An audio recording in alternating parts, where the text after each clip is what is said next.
સુરતમાં પતિના અનૈતિક સંબંધોથી કંટાળી પરિણીતાએ તાપીમાં ઝંપલાવ્યું. લગ્નના 1.5 વર્ષમાં જ જીવન લીલા સંકેલી પતિની અટકાયત કરાઈ. સુરત શહેરના કતરગામ વિસ્તારમાં એક અત્યંત કરુણ અને સમાજને હચમચાવી નાખનારી ઘટના પ્રકાશમાં આવી છે. એક પરિણીતાએ પોતાના પતિના પરસ્ત્રી સાથેના અનૈતિક સંબંધોથી ત્રાસી જઈ તાપી નદીમાં મોતની છલાંગ લગાવી આત્મહત્યા કરી લીધી છે.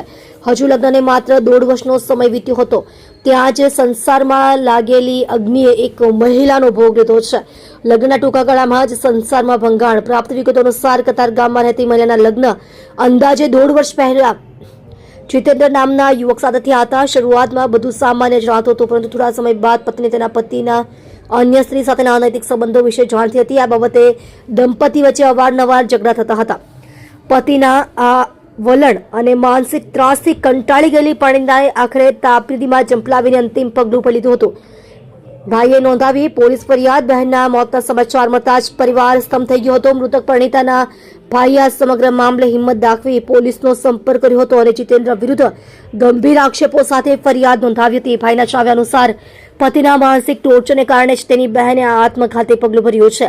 પોલીસે આરોપી પતિને જેલ ભેગો કર્યો. ઘટનાની જાણ થતાં જ અશ્વિની કુમાર પોલીસ સ્ટેશનનો કાફલો હરકતમાં આવ્યો હતો. પોલીસે મૃતદેહને પોસ્ટમોર્ટમ માટે ખસેડી તપાસના ચક્રો ગતિમાન કર્યા હતા. ફરિયાદના આધારે પોલીસે મૃતકના પતિ જીતેન્દ્રની ધરપકડ કરી લીધી છે. પોલીસ અધિકારીના જણાવ્યા અનુસાર પતિના અન્ય સ્ત્રી સાથેના સંબંધોની દિશામાં પુરાવા એકત્રિત કરવામાં આવી રહ્યા છે અને કાયદેસરની કડક કાર્યવાહી હાથ ધરવામાં આવી છે. તમે જોઈ રહ્યા છો DNY ન્યૂઝ ચેનલ રમનદીપ કૌરની સાથે.